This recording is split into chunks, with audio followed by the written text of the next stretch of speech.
Hello everyone, আসসালামু আলাইকুম। Welcome সবাইকে। চলে এসেছি লাইভে। আচ্ছা, একটু দেখে নেই যে আমার লাইভটা অন হয়েছে কিনা। হ্যাঁ, একটু যাক, লাইন লাইভটা অন হয়ে গিয়েছে। সো সবাইকে শুভ সকাল, আর সেই সাথে হচ্ছে সকালের শুভেচ্ছা। আর আসলে লাইভে এসেছে অলরেডি, আপনারা সবাই হচ্ছে আমার ক্যাপশন দেখে নিয়েছেন যে আমি আসলে কি লিখেছি, যে তনির পতন দ্রুত অনিবার্য। এখন গতকালকে আমি একটা লাইভে এসেছিলাম, তো গতকালকে লাইভেও বলেছি এবং আজকেও কিছু কথা বলার জন্য আসলে লাইভে আসা। সেটা হচ্ছে আহ, আপনারা দেখতে পাচ্ছেন গত কয়েকদিন হচ্ছে টনি, ঠিক আছে, এই যে সানরাইজ বাই টনি যিনি, উনি একটু চুপ ছিলেন, ঠিক আছে, একটু চুপসে ছিলেন। আবার হচ্ছে গত এক দুই দিন ধরে মনে হয় আবার গলাবাজি শুরু করেছে। তো এটা নিয়ে আবার অনেকেই হচ্ছে আমাদের গতকালকে আকাশ ভাই যে প্রতি ডেইলি রুটিন বেজে যে লাইভে যায় রাতে, তো সেই আমাদের লাইভে হচ্ছে অনেকে এটা আমাদেরকে কমেন্টসে জানিয়েছিল যে আসলে তনির গলাবাজি আবার শুরু হয়েছে, আবার লাফালাফি লাফালাফি লম্প ঝম্প শুরু হয়েছে। আহ, কিন্তু আমি আসলে আপনাদেরকে একটা বিষয় জানিয়ে রাখতে চাই, সেটা হচ্ছে কি, যে আপনারা জানেন, অনেকেই জানেন বা বুঝতে পারবেন, যে মানুষ যখন একদম শেষ পর্যায়ে যখন তার ধ্বংস অনিবার্য হয়ে যায় তখন অনেক বেশি লাফালাফি করে। এটা যুগে যুগে ইতিহাস সবসময় সাক্ষী ছিল যে মানুষ যখন খুব বেশি তার যখন পতন ঘনিয়ে আসে তখন সে,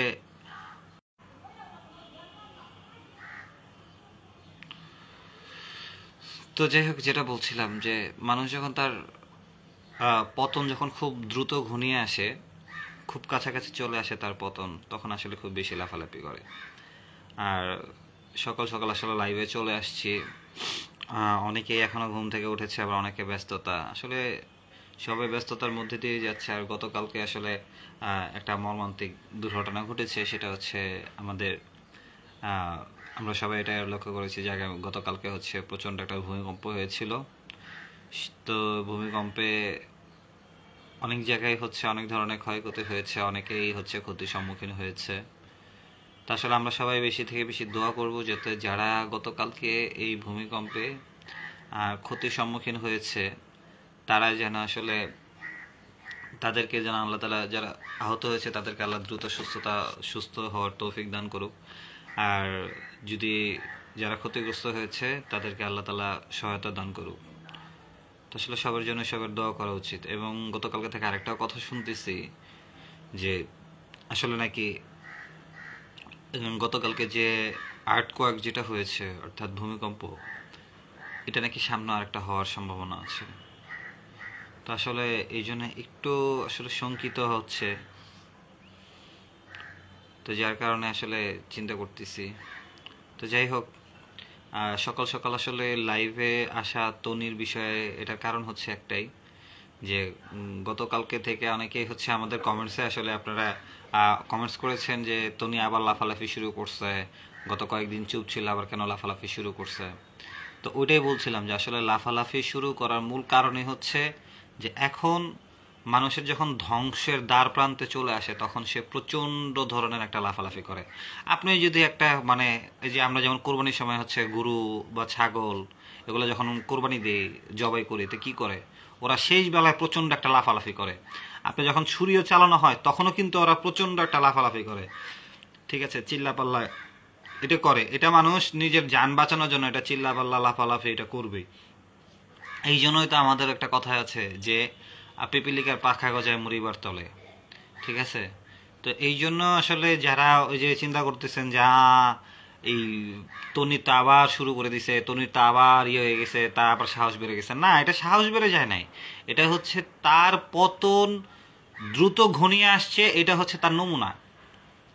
কারণ আপনারা তো হচ্ছে আমাদের চোখের সামনে ঘটে গিয়েছে রিসেন্টলি যে ঘটনা, সেটা হচ্ছে 2024 সালে 5ই আগস্ট।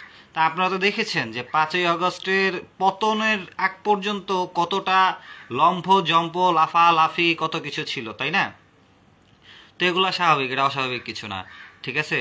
তো সেই জন্যই আসলে যত তনি যত লাফালাফি করবে এখন, এখন যত লাফালাফি করবে আগেরটা বাদ, আগে যেটা হয়েছে সেটা তো হচ্ছে ফাঁকা মাঠ পাইছে, গোল দিছে। এখন যে লাফালাফিটা করতেছে এটা হচ্ছে মূলত তার পতন ঘনিয়ে আসার কারণ। আচ্ছা কেন? এটা হচ্ছে প্রতিনিয়ত আমাদেরকে ইতিহাস শিক্ষা দিয়েছে। আপনারা একটা কথা, আমি গতকালকেও হচ্ছে তনির কিছু লাইভ দেখলাম, সেখানেও একই অবস্থা। এই মানে যাচ্ছে তাই বিশ্রী ভাষা, মুখের কোনো শ্রী নেই। ঠিক আছে, মানে শ্রী মানে বোঝেন তো, শ্রী মানে হচ্ছে সৌন্দর্য। ঠিক আছে, এই হিন্দু ধর্মাবলম্বীতে যারা আহ, বলে যে শ্রী কৃষ্ণ বা এরকম শ্রীটা যে উচ্চারণ করে, আসলে এই শ্রীটাকে, এটা শ্রীর অর্থ হচ্ছে আপনার সৌন্দর্য। তো আমি এটাই বললাম যে তার মুখেরও কোনো শ্রী নেই। হ্যাঁ, আচ্ছা আমরা একটু কমেন্টসটা নিই। একটা হচ্ছে জান্নাতুল ইয়াসরা আপু লিখেছে, টনি নিশ্চয়ই কোনো ব্যবস্থা করে নিচ্ছে তাই ওভার কনফিডেন্স।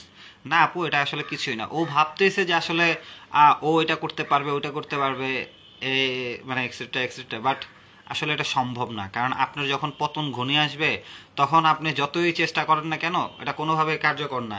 কারণ আমাদেরকে পৃথিবীর ইতিহাস যুগে যুগে আমাদেরকে শিখিয়েছে। ঠিক আছে, এক একটা ঘটনা আমাদেরকে, ইতিহাস আমাদেরকে শিক্ষা দেয়। তো ইতিহাস থেকে শিক্ষা নিতে হয়। যেমন আমরা যদি বলি যে তনির থেকে অনেক বড় জালিম ছিল হচ্ছে ফেরাউন, ফেরাউনের থেকে বড় জালিম, বড় ক্ষমতাধর, বড় শক্তিশালী কিন্তু তনি হতে পারেনি।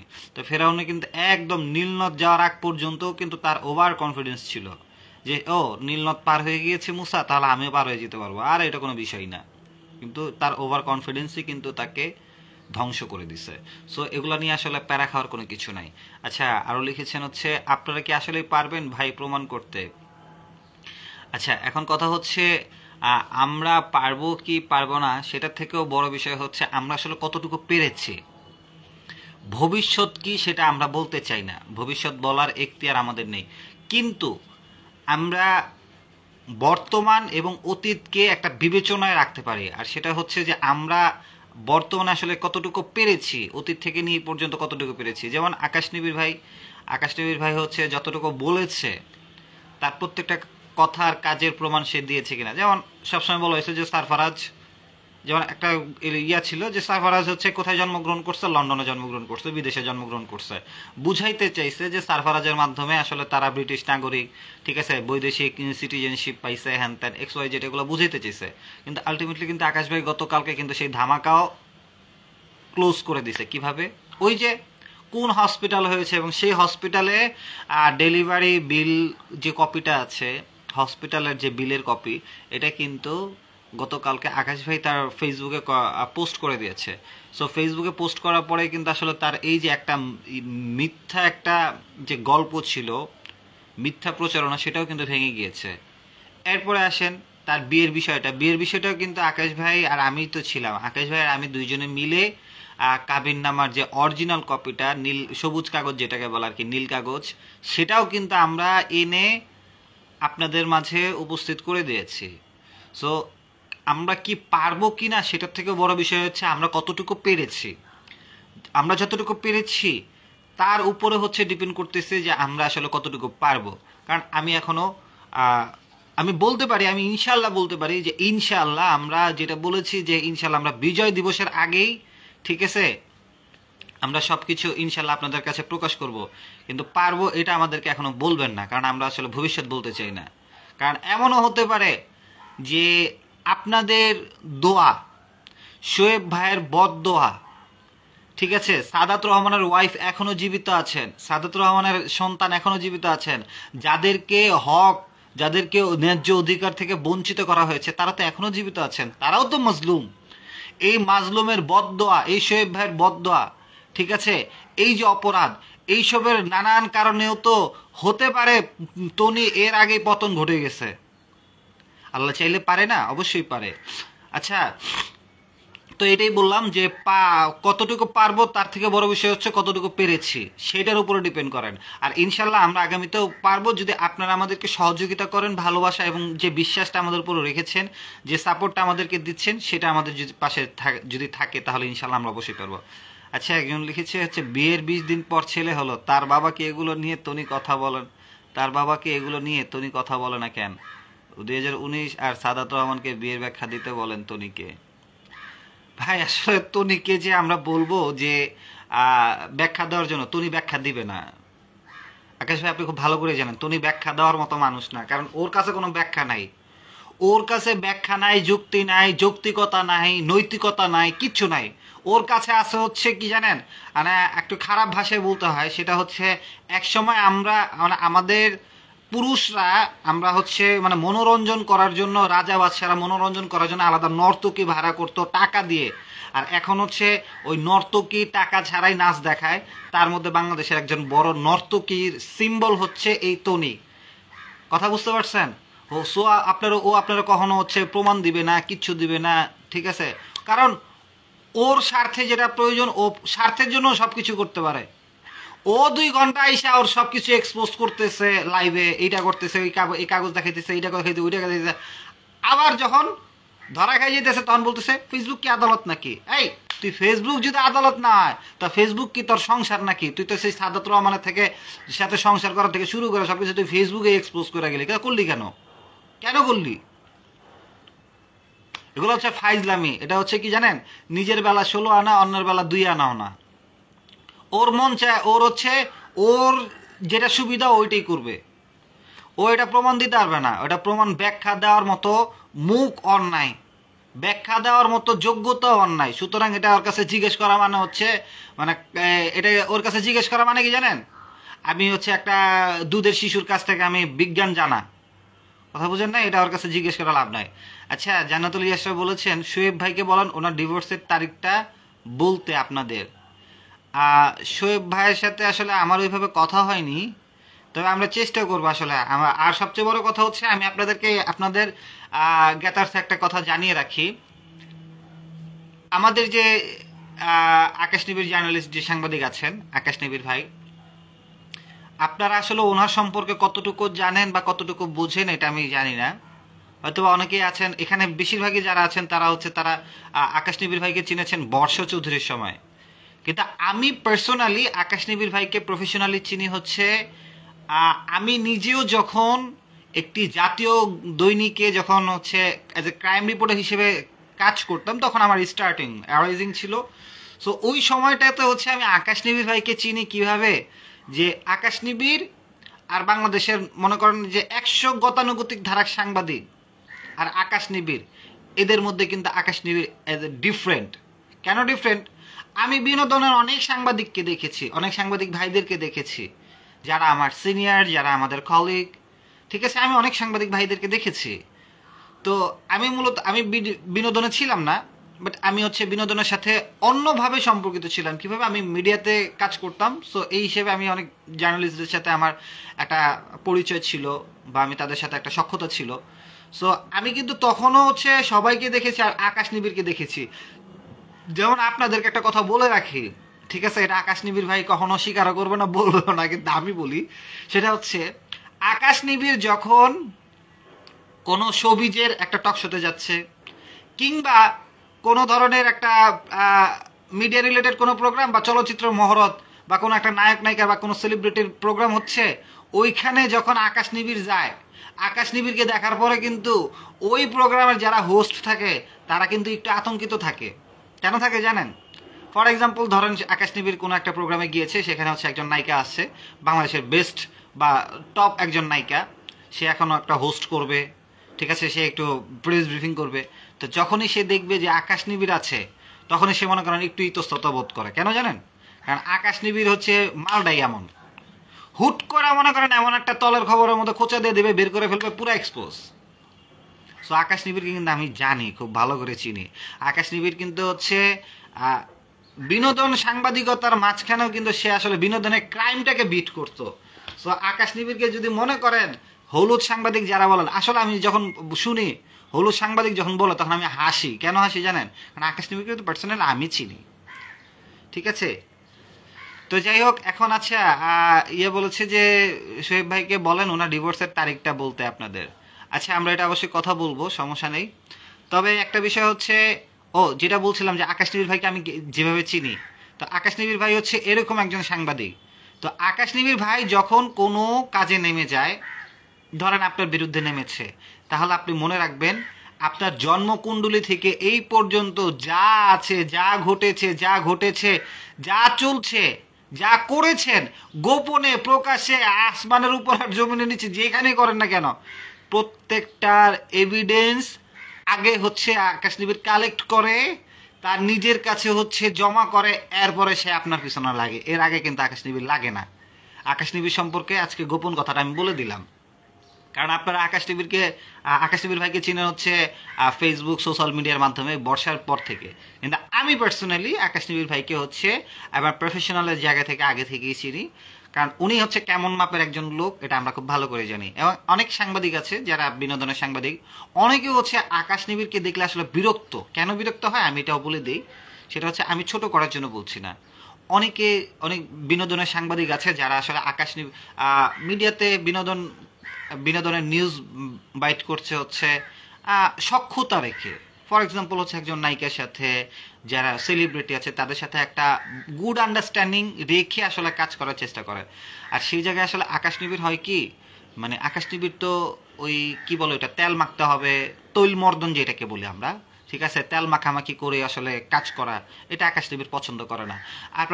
আপনাদেরকে আরেকটা মজার তথ্য বলে রাখি, এই বাংলাদেশে এমন একজন সাংবাদিক আছে যার চাকরি কোন মিডিয়া হাউসে 3 মাসের বেশি টিকে না। কেন টিকে না জানেন? তারা কিন্তু বাদ দেয় না, সে নিজে থেকে বের হয়ে চলে আসছে। কারণ হচ্ছে আকাশ নিবিড় এমন একজন, মানে আমি যদি তারে সাইকো সাংবাদিকও বলি না ভুল হবে না, ঠিক আছে?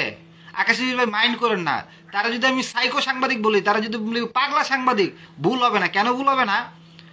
এই মাল কালের কণ্ঠ থেকে শুরু করা প্রথম আলো নিউজের মতো পত্রিকাতেও তার নিউজ যখন তারা মনে করেন যে কাটছাট করতে চাইছে, ঠিক আছে, আকাশ নিবিড় একটা নিউজ দিয়ে গেছে, মনে করেন তার নিউজটাকে প্রপারলি পাবলিশ করতে চাচ্ছে না, ওটাকে কাটছাট করতে চাচ্ছে, সাথে সাথে মনে করেন যে ফিতাটা খুইলা এমনি উড়া মাইরা চলে আসে।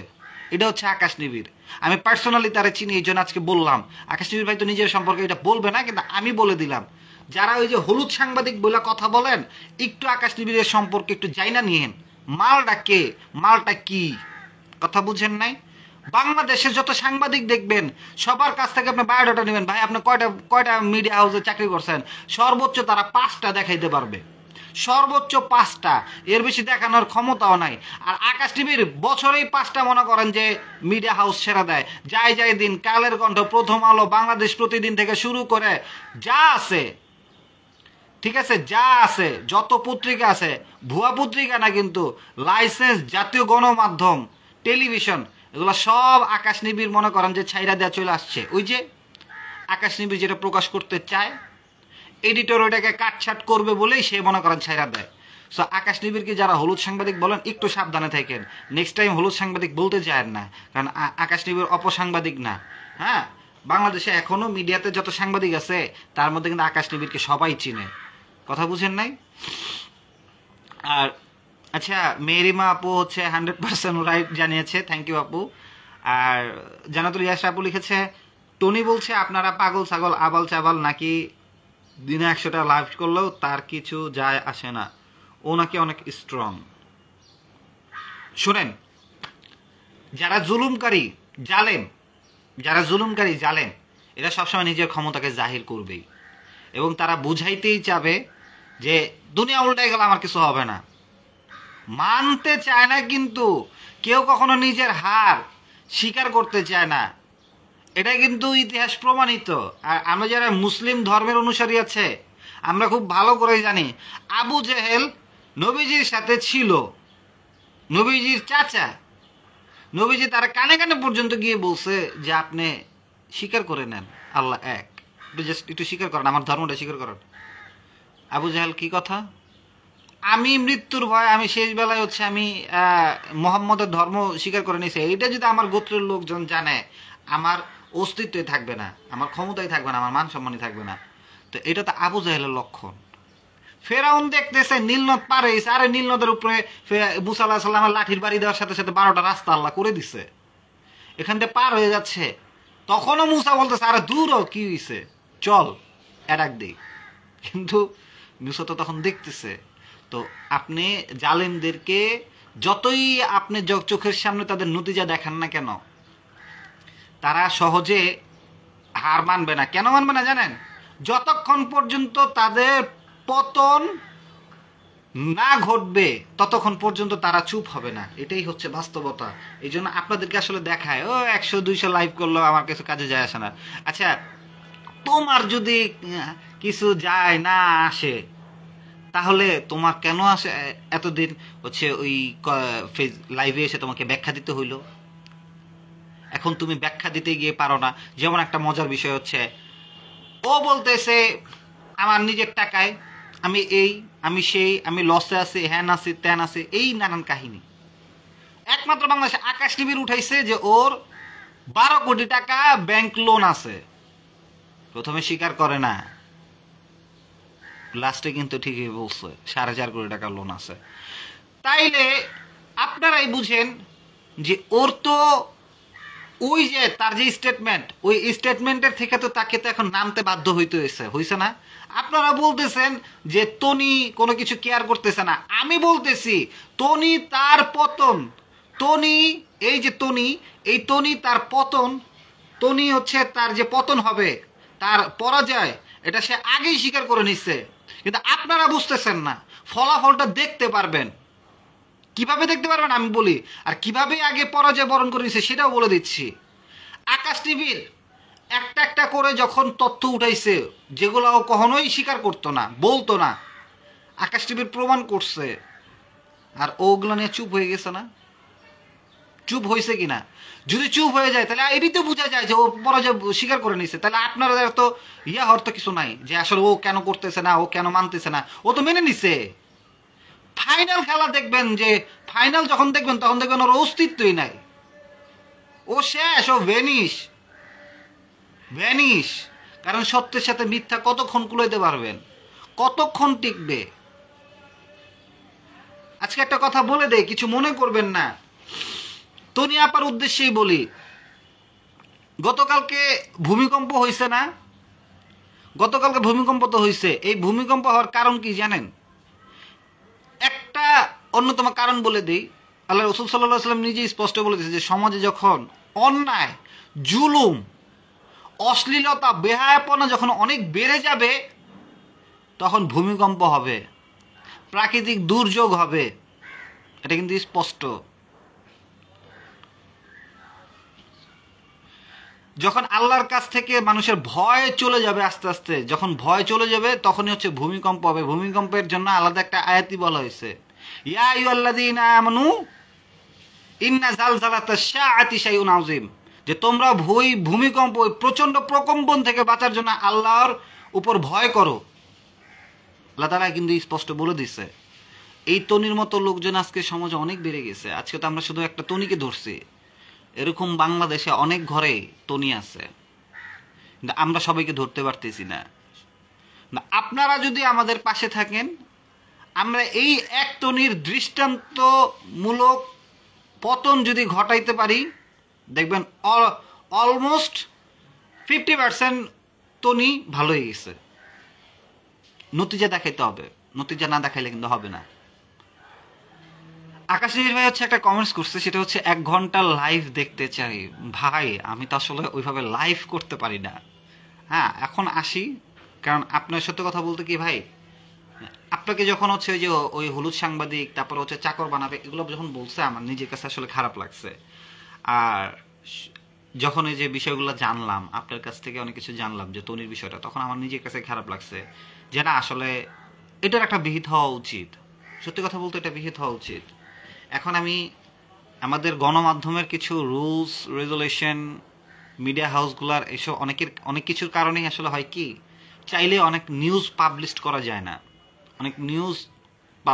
যায় না, বাট তখনই মনে হয়েছে যে না, আকাশ নিবিড় নিজেই একটা নিউজ, আকাশ নিবিড় নিজেই একটা মিডিয়া, আকাশ নিবিড় নিজেই একটা গণমাধ্যম। সো তাকে হচ্ছে আমার সাপোর্ট করে, তার সাথে থেকে আমাকে এই যে সে যে সত্য সন্ধান করছে, এর পাশে থেকে আমাকে সহযোগিতা করা উচিত। সেই জন্য আমি আপনার সাথে কাজ করতেছি। কিন্তু আমি তো ভাই আপনার মতো লাইভ করতে অতটা এক্সপার্ট না ভাই। যাই হোক, দোয়া করবেন। আর এটাই বলছিলাম যে এই যে ভূমিকম্প যে হয়েছে, এটা কিন্তু হচ্ছে আপনার এই মানুষের, যে আমাদের যখন হচ্ছে অতিরিক্ত জুলুম, জুলুম, নির্যাতন, নিপীড়ন, ন্যায় বিরোধিতা কাজ, অনৈতিকতা যখন সমাজের মধ্যে বৃদ্ধি পেয়ে যায় তখনই কিন্তু এরকম প্রাকৃতিক দুর্যোগ আসে, বিশেষ করে ভূমিকম্প। তো তনিকে বলতে চাই, তনি আপা আর বাড়াবাড়ি করেন না। আপনি যে কি করতেছেন আপনি নিজেও বুঝতেছেন না, টাকা পয়সা কিন্তু মুচিও কামায়। আপনি শুধু টাকা পয়সার পিছনে পড়ে থাকেন না, মান সম্মানটাকেও চিন্তা করেন, ঠিক আছে? ইজ্জতের জিন্দিগি কামান, ঠিক আছে? ইজ্জতের জিন্দিগি পরিচালনা করেন, সম্মানের জিন্দিগি। কারণ কালকের ভূমিকম্পের কথাই চিন্তা করেন, কালকে যদি ওই ভূমিকম্পে যদি আপনি মারা যেতেন, ওই ভূমিকম্পে যদি আপনি ধস নেমে যেতেন, আপনি যদি মারা যেতেন, আজকে আপনার একদিন হয়ে যেত। আপনার জানাজা শেষে আপনার কবরের মধ্যে শুয়ে থেকে মনে করেন লাশ পচা শুরু হয়ে যেত। কি করতেছেন? এগুলা থেকে বের হয়ে আসেন, সাবধান, এখনো সাবধান হন, অনুতপ্ত হন, দোষ স্বীকার করেন, ঠিক আছে? কনফেস করেন, শান্তি পাবেন, মানসিকভাবে শান্তি পাবেন। আপনার জীবনে শান্তি নাই। আপনি চোখে মুখে যতই আপনি মেকআপ করে আর হচ্ছে আইলাইনার লাগাই আপনি যতই নিজেকে দেখেন না কেন, আপনার চোখের নিচে কালি পড়ে গেছে, কারণ আপনার তো ঘুমই নাই। আপনি ঘুমান কখন? আপনার তো ঘুম নাই, আপনার জীবনে শান্তি নাই। শান্তিটাকে ফিরে আনেন। আমাদের টাকা নাই, আমাদের পয়সা নাই, আমাদের অত বড় যশ খ্যাতি নাই, কিচ্ছু নাই, শান্তি আছে, অনেক শান্তি আছে আমাদের জীবনে।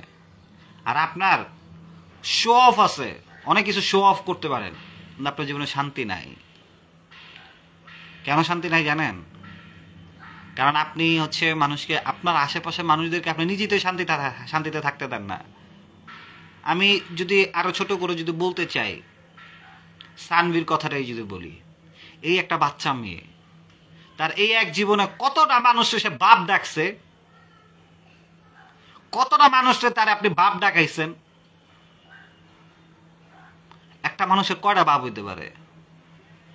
ওই যে হিন্দি সিনেমা দেখছিলাম, ওই সিনেমার মধ্যে একটা ডায়লগ ছিল, একটা বাচ্চা, ওই সিনেমার নামটা মনে পড়তেছে না, আপনারা যদি কেউ জানা থাকে তাহলে একটু কমেন্টস করে দিন সিনেমার নামটা। ওই সিনেমার মধ্যে একটা দৃশ্য ছিল, এই দৃশ্যের মধ্যে একটা বাচ্চা কান্না করতেছে আর বলতেছে, মেরে দো বাপ, মেরে দো বাপ। তো ও দো বাপ বলছে, মানে দুইটা বাপ। আর কয়দিন পরে সানভি এসে মনে করেন যে ফেসবুকে এসে বলবে মেরে তেসরা বাপ। একটাই বাচ্চা মেয়েটাকে আপনি কয়টা বাপ ডাকাইছেন? শোয়েব ভাই তার এক বাপ, সাদাত তার আরেক বাপ, সাদাত ভাই মারা গেছে, উনি ওই একটা আরেক বাপ গেছে, এরপর রাসেল চোরার আনছেন আরেক বাপ, এরপর আল্লাহ জানে আপনি আর কয়টা বাপ ডাকাইবেন, একটা মানুষের এত বাপ ডাকায়েন না, ঠিক আছে? এত বাপ ডাকায়েন না।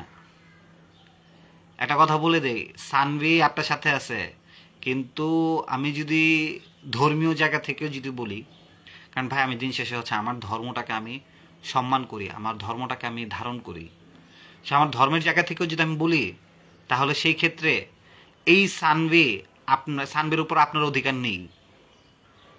সত্যি কথা যেটা, সানভির উপর আপনার কোনো অধিকারই নাই। কেন নাই জানেন? বাংলাদেশ আইন আপনাকে অধিকার দিচ্ছে, মানছি, কিন্তু ধর্মীয় দৃষ্টি থেকে আল্লাহ আপনারা কোনোভাবে অধিকার দেয় না। কেন দেয় না জানেন? সানভির উপরে আপনার ততক্ষণ পর্যন্ত অধিকার আছে একটা মায়ের, যতক্ষণ পর্যন্ত সে বুকের দুধ পান করে। একটা সন্তানের উপর একটা মায়ের অধিকার ততক্ষণ পর্যন্ত আছে যতক্ষণ পর্যন্ত সে তার মায়ের বুকের দুধ পান করে।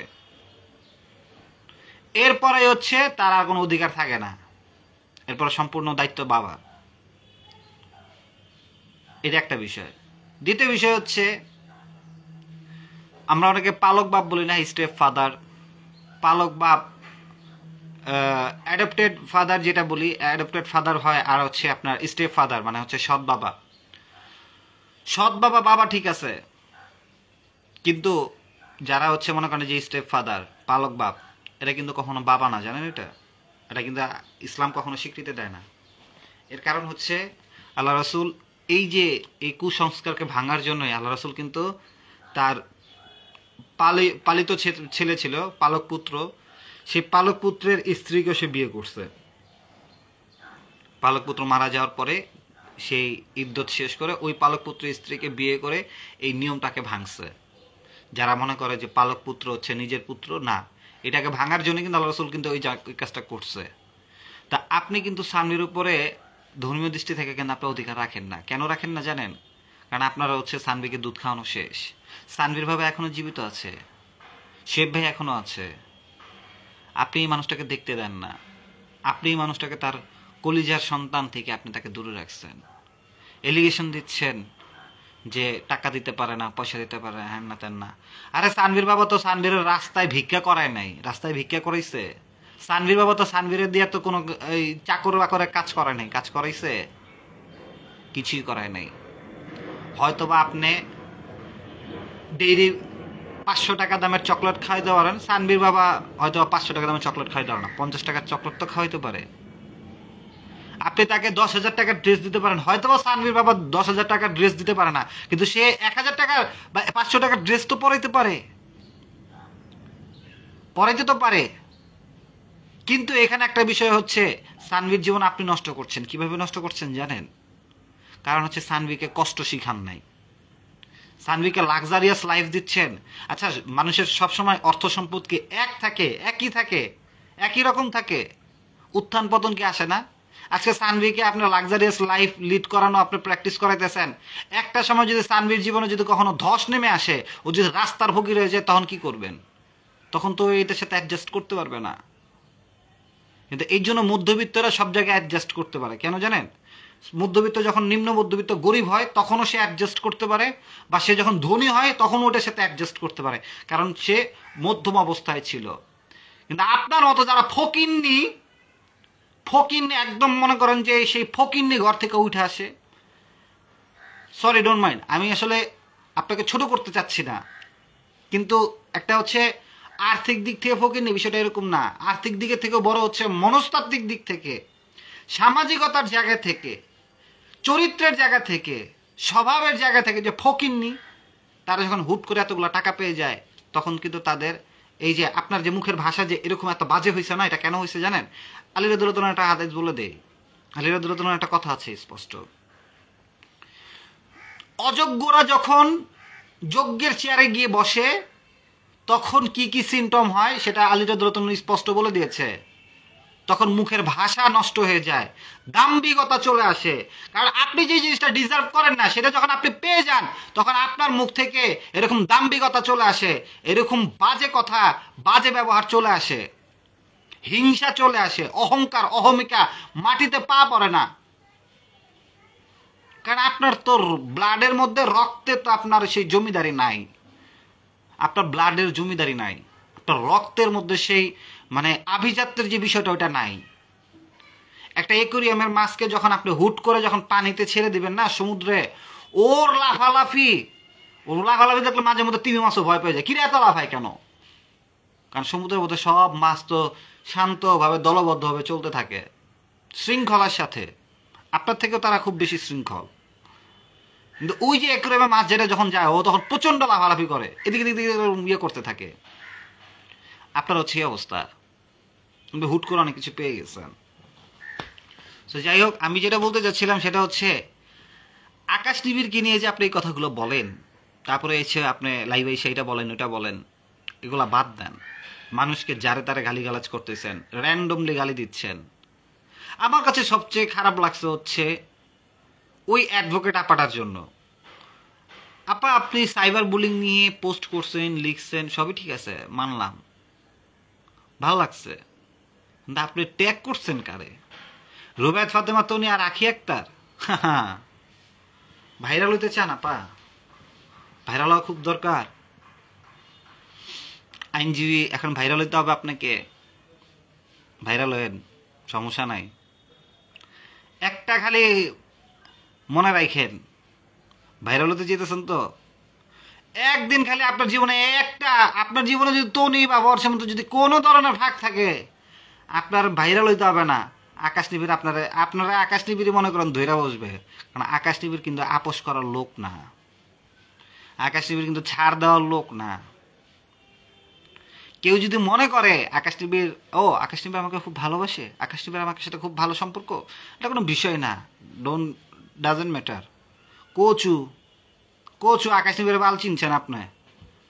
সরি মাই আমার ভাষার জন্য।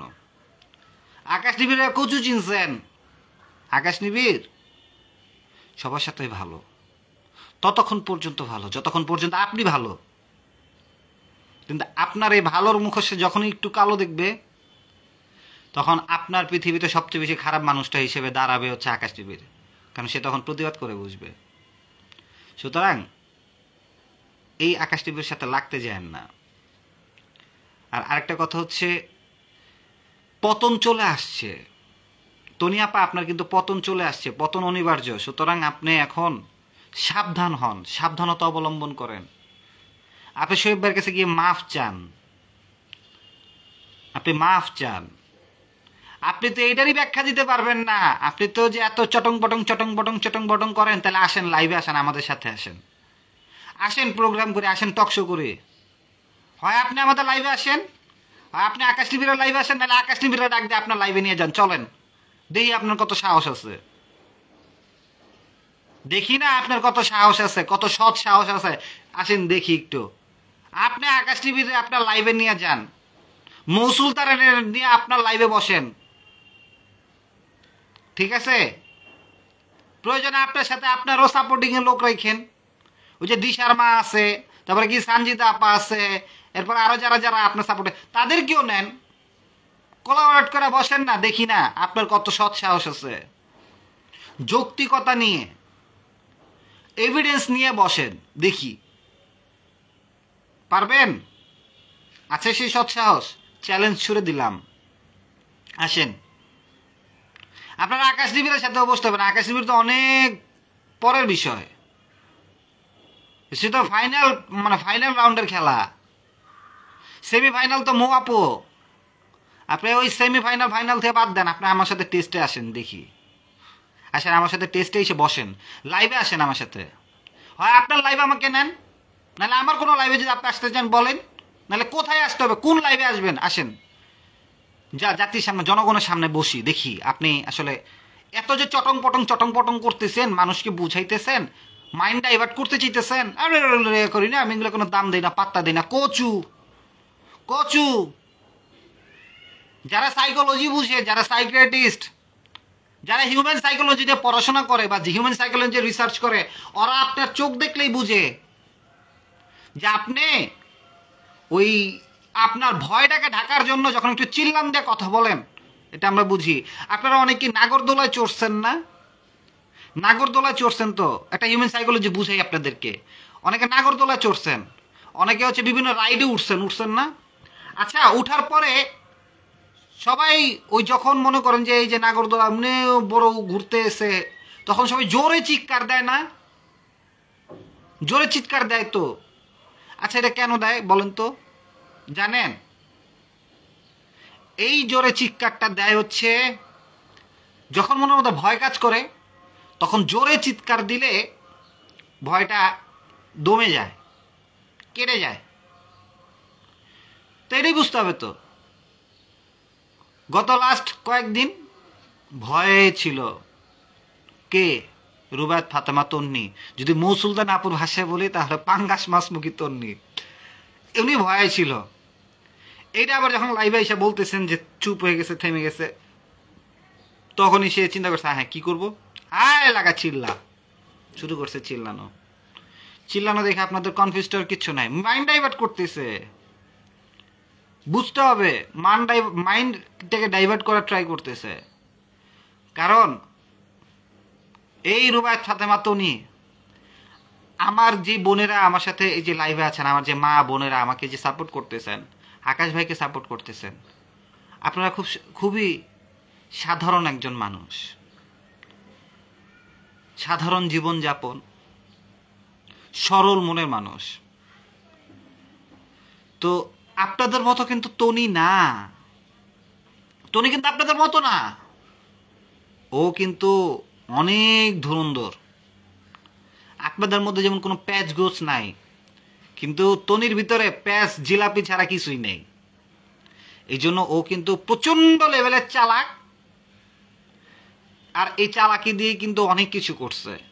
নাহলে যেখানে এখনো আমাদের সমাজে মা বোনেরা ঘরে তাদের সংসারে যে পরিমাণ স্যাক্রিফাইস করে চলতেছে, মানে এটা আসলে বলার কোনো অপেক্ষা রাখে না, এটা বলার মতো কিছু নাই, এটা আমি বলে বুঝাইতে পারবো না। যে পরিমাণ স্যাক্রিফাইস করে চলে, অ্যাডজাস্ট করে চলে, তুমি তো সেটা না। একটা মেয়ে মানুষ হুট করে অজপাড়া গা থেকে এসে, ঠিক আছে, মনে করেন যে মানুষকে হচ্ছে ব্ল্যাকমেইল করে দুর্নীতি করে আজকে কালো টাকার মালিক হয়েছে, তা আপনি কি তারা মনে করেন এত সহজ সরল? সে কি আপনার মতো সহজ সরল? সে কি আপনার মতো বোকা? না না, কোনোভাবেই না। এই যে তনি বিভিন্ন সময় বিভিন্ন রাষ্ট্রে যায় না, দেশে যায় না ঘুরতে, কেন যায় জানেন? পাসপোর্ট ভারী করতেছে। একদিন হুট করে মনে করেন যে গায়েব, হুট করে নিয়েই মনে করেন গায়েব হয়ে যাবো, খুঁজাও পাবেন না। কেন জানেন? এটা পলিসি, ও বুঝে গেছে কি করতে হবে, মানি লন্ডারিং কেমনে করতে হবে বুঝে গেছে, টাকা কিভাবে পাচার করতে হবে, কালো টাকাকে কিভাবে সাদা বানাইতে হবে সব বুঝে গেছে। ও আপনাদের মতো এত সহজ সরল না। ও একজন ক্রিমিনাল, ও একজন ক্রিমিনাল সাইকো, ও একজন ক্রিমিনাল সাইকো। ও বুঝে। আপনারা বড় বড় ক্যাসিনো খেলা দেখছেন? অনেকে দেখেন নাই, আমি বলে দেই। আমরা ক্যাসিনো খেলা দেখছি। ক্যাসিনো খেলার অনেক নিয়ম আছে, আমরা এটা জানি। এখন আমার আবার জিজ্ঞেস করেন না, আমি তো ক্যাসিনো খেলেন কিনা? না ভাই, সাংবাদিকতা করতে হয়েছে, ক্রাইম রিপোর্টারে কাজ করছি, আমাকে হিউম্যান সাইকোলজি নিয়ে পড়তে হয়, আমাকে হচ্ছে একজন ক্রিমিনাল সাইকোলজি নিয়ে আমাকে পড়তে হয়, আমাকে আপনার ইয়া নিয়ে পড়তে হয়, মানুষের যে যারা ক্রাইম করে, ঠিক আছে, যারা রেপ করে, রেপিস্টের কি থিওরি থাকে, একজন রেপ করতেছে তার কি থিওরি, সে কেন রেপ করতেছে, প্রত্যেকটা মানুষ যখন অপরাধ করে তার পিছনে একটা থিওরি থাকে, এগুলো রিসার্চ করতে হয়, অনেক কিছু পড়তে হয়, অনেক আর্টিকেল পড়তে হয়। এগুলো না পড়লে আসলে আপনি ক্রাইম রিপোর্টিংয়ে খুব ভালো কিছু করতে পারবেন না, আপনাকে জানতে হবে। সো এগুলো যখন পড়তেছি তখন জানি। ক্যাসিনো যখন খেলে কেউ, ক্যাসিনোতে হচ্ছে বলো না অনেক বড় জুয়ারি অনেক সময় বলে না, এরা আসলে কি করে জানেন? এরা কিন্তু খেলতে খেলতে খেলতে খেলতে একটা ট্রিক্স শিখে যায়, খেলার ট্রিক্স না, মাইন্ড ডাইভার্ট করার ট্রিক্স। এমন কিছু পার্সন আছে, মনে করেন প্রতিপক্ষের সাথে খেলতেছে, ও দেখা গেছে ওর 3 পাত্তি গোল্ডের মধ্যে ও ওর পা কার্ডের দিকে তাকাইতেছে না, ও করবে কি প্রতিপক্ষের চোখের দিকে তাকায় থাকবে। প্রতিপক্ষের চোখকে দেখে ও বুঝে নেবে যে আসলে তার হাতে কোন কার্ডটা আছে। তো এরা হচ্ছে ক্রিমিনাল, এরা ক্রাইম করতে করতে অনেক কিছু বুঝে গেছে। সুতরাং এদের সাথে আপনি চাইলেও বুদ্ধিতে কুলাইতে পারবেন না। আমি একটা বলে দিই, একটা কথা বলে দিই, তনির এখনো যে তথ্য আছে, এখনো যে পরিমাণ তথ্য আকাশনিবিড়ের কাছে আছে, আকাশনিবিড় কিন্তু এমনি তনির পিছনে লাগে নাই। আকাশনিবিড়ের কাছে 130 পৃষ্ঠার নথি আকাশনিবিড়ের হাতে, সেইখান থেকে মাত্র 5 থেকে 6টা নথি ছাড়ছে। তাতেই মনে করেন তনির মনে করেন যে কুত্তা পাগল হয়ে যেতেছে, মাথা পাগল হয়ে যেতেছে, আউলাই যেতেছে। তাহলে বাকি 124টা কিন্তু এখনো রয়ে গেছে। এখন চিন্তা করেন তনির অবস্থা কি হইতে পারে। আপনারা যে, আমি তো বারবারই বলতেছি যে আপনারা যে বলেন যে তনি কোনো কিছু কেয়ার করতেছে না, না, তনি সবই কেয়ার করতেছে। এবং তনি প্রত্যেকটা জিনিস যখন আস্তে আস্তে ধরা খাচ্ছে আর আস্তে আস্তে করে কনফেস করতেছে, এটাই হচ্ছে তনির পতন। তনির কি আমরা শাস্তি দিতে পারবো? আমাদের কি শাস্তি দেওয়ার এখতিয়ার আছে? আমরা কি আদালত? আমরা শুধু সত্যটা তুলে ধরতে পারবো, আমরা জাতিকে দেখাইতে পারবো, জাতিকে সচেতন করতে পারবো, আপনাদেরকে সচেতন করতে পারবো। শাস্তি দেওয়ার যে বিষয়টা হচ্ছে আদালত দেখবে, এটা আইন দেখবে, এটা প্রশাসন দেখবে। আমাদের সামাজিকতার জায়গা থেকে আমরা যেটা পারি, গণমাধ্যমের কাজ হচ্ছে সত্যকে তুলে ধরা, জনগণের কাজ হচ্ছে বয়কট করা, আর আইনের কাজ হচ্ছে শাস্তি দেওয়া। আমরা গণমাধ্যম হিসেবে আমরা সত্যকে তুলে ধরতেছি, আপনারা জনগণ হিসেবে কাজ হচ্ছে তাকে বয়কট করা, তাকে সামাজিকভাবে সব জায়গা থেকে বয়কট করা। আর আইনের কাজ হচ্ছে তাকে শাস্তি দেওয়া। যতক্ষণ পর্যন্ত আইনের আওতা পর্যন্ত না যাবে ততক্ষণ পর্যন্ত আমরা পরিপূর্ণ সফল বলতে পারবো না। কিন্তু আমরা বলতে পারবো যে আমরা আমাদের যতটুকু ক্ষমতা আছে সর্বোচ্চ চেষ্টা করব সেটা দিয়ে তনির যত ধরনের আপনার এই ব্যাকগ্রাউন্ডে যত ধরনের অপরাধ, কালো মুখোশ এটা পড়ে আছে সেটাকে উন্মোচন করার।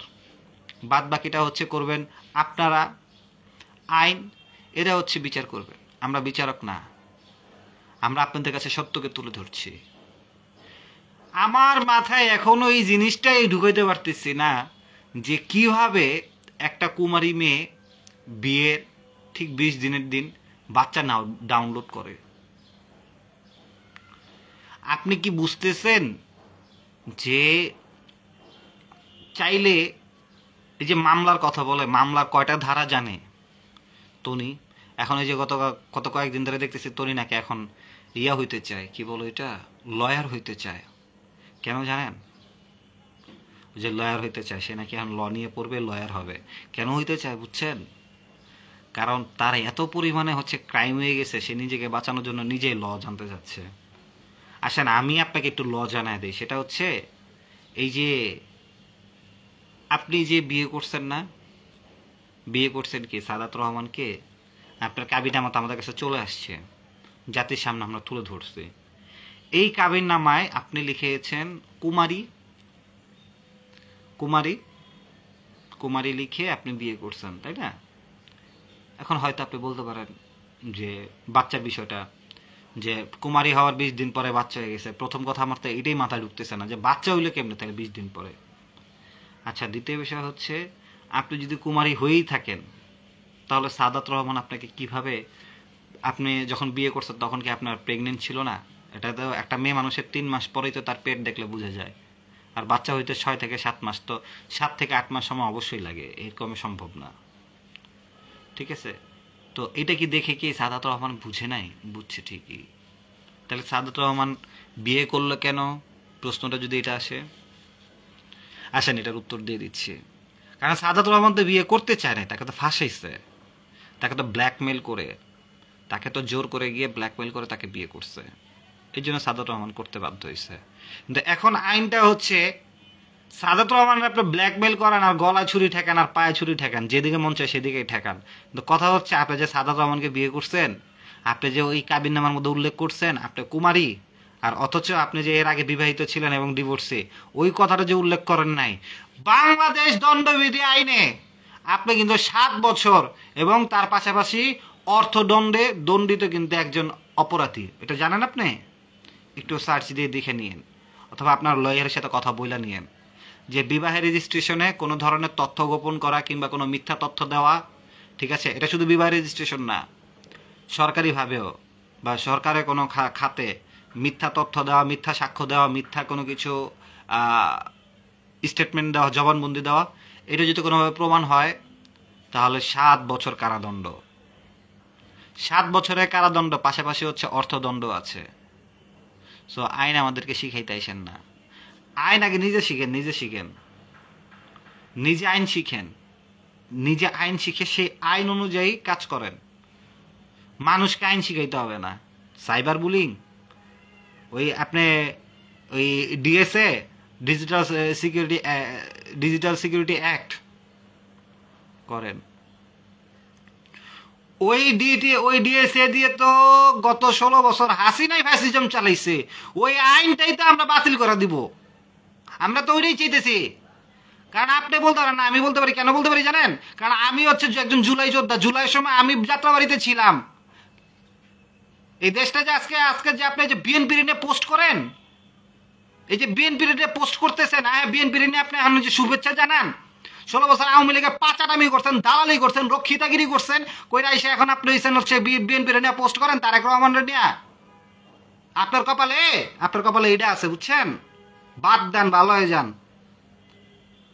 হাজার হাজার মানুষ রক্ত দিয়ে বৈষম্য বিরোধী আন্দোলন করে মনে করেন যে এই যে নতুন একটা স্বাধীনতা উপহার দিছে, এটা আপনার ফাইজলামি করার জন্য না, আপনার চারালি দালালি করার জন্য দেয় নাই।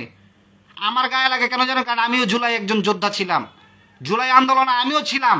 আমার চোখের সামনে আমি রক্ত দেখছি, আমার চোখের সামনে মানুষকে মরতে দেখছি। সুতরাং এগুলা বাদ দেন, বাদ দিয়ে ভালো হন। ওই আইনটাই তো বাতিল করে দিব, ওই আইনটাই তো আমরা চাই না। কারণ ওই আইন দিয়ে গণমাধ্যমকে মুখের মধ্যে তালা মেরে দিছিল। ফ্যাসিস্ট সরকার। আর আপনি আসছেন ওই আইনের ধারা দেখাইতে। ওই আইনের ধারা কারে দেখান? ওই আইনের ধারা তারাই দেখায় যারা দালালি করছে হাসিনার, যারা দালালি করছে হাসিনার সাথে অপরাধে সম্পৃক্ত ছিল। এই এক ডিএসএ আইনের জন্য ওই জগন্নাথ বিশ্ববিদ্যালয়ের খাদিজাতুল কুবরার কথা কি মনে নাই আপনাদের? একটা টকশোতে শুধু গেছিল সরকারের অন্যায় তুলে ধরার কারণে তারা ডিএসএ আইন, যে ডিজিটাল সিকিউরিটি অ্যাক্টের মাধ্যমে তারা কতটা বছর পর্যন্ত এই মেয়েটাকে জেলে রাখছে। আর আপনি আসেন আছে আমার ওই সাইবার বুলিং ওই ডিএসএ আইনের ইয়ে দেখাইতে। ওই আইনই আমরা চাই না, ওই আইনেরই সংস্কার চাই। গণমাধ্যম কথা বলতে পারবে না, গণমাধ্যমরা বন্ধ করে রাখছে। ওই বাকশালের মুজিবের মতো কাহিনী, বাকশাল যেমন হয়েছিল সেম ওই কাহিনীটাই হচ্ছে 2013 সালের নির্বাচনের পর থেকে নিয়ে করে গেছে। ডিএসএ আইন করছে, গণমাধ্যম বন্ধ করে দিচ্ছে, বাংলাদেশে অনেক টেলিভিশন চ্যানেল পর্যন্ত বন্ধ করে দিচ্ছে, কতগুলো সাংবাদিকরা মিথ্যা হয়রানি ধরে জেল খাটাইছে। আর সে আইন দিয়ে আপনি দেখান সাইবার বুলিং একটারে দিমু জায়গা মতো ফাইজলামি করতেইছেন। আপনি ওই আইন দেখান, ওই আইনই তো বাতিল করে দিতে চাই আমরা। কারণ আমরা তো জুলাইতে আন্দোলন করছি এই আইনের বিরুদ্ধে, এই কালো আইনের বিরুদ্ধে, এই কালো সংবিধানের বিরুদ্ধে, যে সংবিধানের মধ্যে এমন এমন কিছু ধারা ঢুকাইছে যে ধারা দিয়ে পুরা জাতিটাকে হচ্ছে মনে করেন যে একদম বন্দি করে দিছে। সেই আইন আর সেই সংবিধানের বিরুদ্ধেই তো আমাদের আন্দোলন ছিল। আর আপনি এসে এখন আইন দেখান সাইবার মুদেরা ফাইজলামি লয়ে হইছে এনে ওই আইন দেখাইতে আসছেন।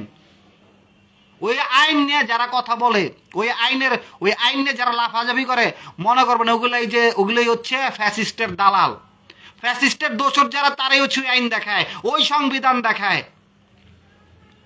ওই আইন আর ওই সংবিধান তারাই দেখায় যারা ফ্যাসিস্টের দোসর ছিল, ফ্যাসিস্টের সাথে চাটাচাটি করছে, তারাই হচ্ছে ওই আইন ওই সংবিধান দেখায় যায়। আমরা বৈষম্যের বিরুদ্ধে আন্দোলন করছি, বৈষম্যের বিরুদ্ধে আন্দোলন করে এই ফ্যাসিজম সরকারকে হটাইছি। এটা আমাদের কাছে ক্রেডিটের কিছু না, আমরা এটাকে এত ক্রেডিট মনে করি না। দায়িত্ব ছিল, দায়িত্ব পালন করছি। যে যখন দেখি ওই ফ্যাসিস্টের নকশাকে অনুসরণ যখন কেউ করে, কলিজার মধ্যে লেগে যায়, আগুন ধরে যায় রক্তে। এসব বাদ দেন। আসছে হচ্ছে আমাদের দায়িত্বে সাইবার সিকিউরিটি। সাইবার সিকিউরিটি আপনি কি বুঝেন? ডিএসএ আইন যেটা, ডিএসএ বুঝা নিয়েন, ডিজিটাল সিকিউরিটি অ্যাক্ট, ঠিক আছে? ডিজিটাল সিকিউরিটি অ্যাক্ট, এই ডিএসএ আইন দিয়েই তো শেখ হাসিনা এত বছর তার মসনদকে টিকায় রাখছিল, ফ্যাসিজমকে টিকায় রাখছে। আর এখন আসছেন আপনি ওই আইন দেওয়া হচ্ছে আমাদেরকে বুঝাইতে, অমুকরে আপনি বন্ধ করে দিবেন, তমুকের জবান বন্ধ করে দিবেন, মানুষ সত্য কথা বলবে না, সত্য প্রকাশ করবে না, আপনি যা মন চাই তাই করে যাবেন। আপনি লাইভে এসে ওরে গালি দিবেন, ওরে চাকর বানাইবেন, ওর সাথে শুতে চাইবেন, ওরে বলবেন যে তোর বাপের আমার কাছে বিয়া দে, তোর মা আর অমুকের কাছে বিয়া দে। ও নিজের বেলা 16 আনা, মানুষের বেলা 4 আনা। আপনি বাংলাদেশের নাগরিক আর আমরা রোহিঙ্গা। আপনি বাংলাদেশের বাসিন্দা আর আমরা রোহিঙ্গা ভাইসা আসছি, আরাকান রাজ্য থেকে উড়ে আসছি। এই যে আপনার যে দাম্ভিকতা আর এই অহংকারের জন্য আপনার পতন চলে আসছে। আপনি শেখ হাসিনা তো তাও শেষ বেলায় হেলিকপ্টার ওঠার সময় পাইছে, কেন জানেন? শেখ হাসিনা অনেক বড় জালেম, সব কিছুর পরেও শেখ হাসিনা কোনো না কোনো জায়গা থেকে কিছু কিছু ভালো কাজ করে গেছে। এই জন্য সে হেলিকপ্টার ওঠার সময় পাইছে। আপনার পানি খাওয়ারও সময় পাইবেন না, এটাই বলে দিলাম। তো বন্ধুরা, হতাশ হওয়ার কিছু নাই। এই তন্নির পতন অনিবার্য, পতন ঘটবেই। আল্লাহ যেমন সত্য, আল্লাহর কোরআন যেমন সত্য, কোরআনে আয়াত যেমন সত্য, নবী যেমন সত্য, দিন যেমন সত্য, রাত যেমন সত্য, চন্দ্র যেমন সত্য, সূর্য যেমন সত্য, ঠিক তেমনি করে এই তনির পতনও একদম অবধারিত। এই কথাটাই সত্য, কেউ ঠেকাইতে পারবে না। কথা মাথায় রাখবেন।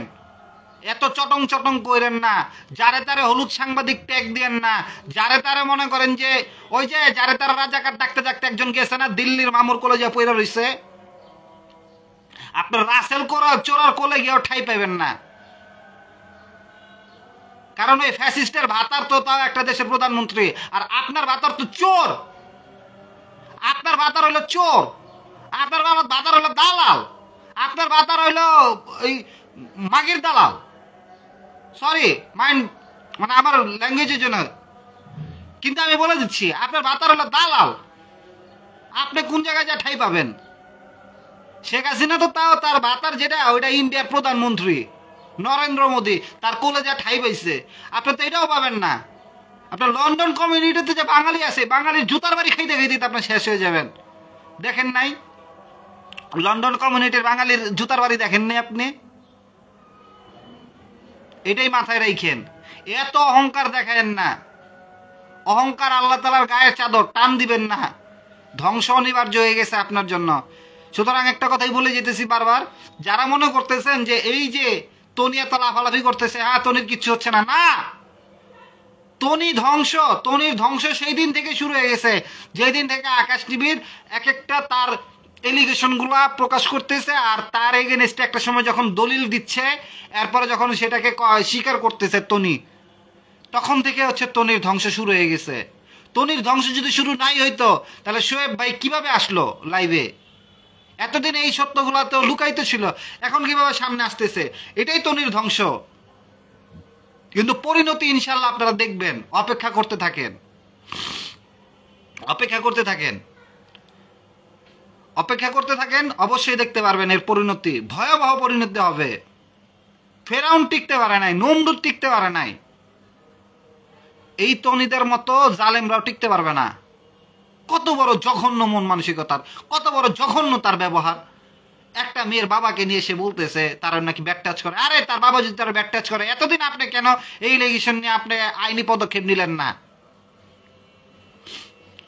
কেন আইনি পদক্ষেপ নিলেন না সেটা বলেন। আপনার বিরুদ্ধে কেউ বললে নাকি আপনি সাইবার বুলিং এর মামলা করবেন, আপনি এটা করতে পারবেন, আপনি ওটা করালেন, উল্টা ফালাইবেন, ফালান, ফালান, উল্টা আলাদা আলাদা ফালান। তা আপনি এত জন উল্টা ফালাইতে পারেন, আপনার একজন গালি দিলে সামান্য আপনার সমালোচনা করলে আপনি নিতে পারেন না। তাইলে আপনার মেয়েকে যে ব্যাক টাচ করলো তারই আপন বাবা, আপনার তো হয় তারে খুন করে ফেলানো উচিত ছিল, আর নাইলে তার ফাঁসির কাছে মঞ্চে ঝুলাই দেওয়া উচিত ছিল। আপনি তো কোনোটাই করেন নাই, করেন নাই, কারণ সে তো এই অপরাধী করেন নাই, তা সুতরাং আপনি করবেন কই থেকে? কিন্তু এটা তো আপনি বলছেন মুখের কথা, কিন্তু তারপর আমি বিশ্বাস করে নিলাম, তারপরেও বিশ্বাস করে নিলাম হ্যাঁ সে তার মেয়ের ব্যাক টাচ করছে। তা আপনি কেন এতদিন আপনার মেয়ের বিরুদ্ধে, যে আপনার মেয়ের সাথে যে অন্যায়টা হয়েছে, সে অন্যায়ের বিরুদ্ধে আপনি কেন প্রতিবাদ না করে চুপ করে বসেছিলেন? তার মানে বোঝা যায় সানভি আপনার কাছে নিরাপদ না। কারণ সানভি একদিকে আপনার কথা অনুযায়ী যৌন হয়রানি হয়েছে, আপনি সেই সানভির সাথে অন্যায়ের প্রতিবাদ করতে পারেন নাই, সানভির আপনি ন্যায় এনে দিতে পারেন নাই। তাইলে কালকে যদি সানভি আপনার সাথে লন্ডন যায়, আর রাসেল চোরা যদি এই যে তার যে জঘন্য যে একটা চরিত্র, এটা যদি সানভির সাথে অ্যাপ্লাই করে, তাহলে তখনও তো আপনার সানভিরে প্রোটেক্ট করতে পারবেন না, কারণ আপনার তো ক্ষমতাই নাই। আপনার তো মুখেই চটাং চটাং, চোরের মার বলো কারণ আপনারও একই অবস্থা, মুখেই চটাং চটাং। কারণ আপনি তো আপনার মেয়ের কোনোভাবে নিরাপত্তা দিতে পারেন না।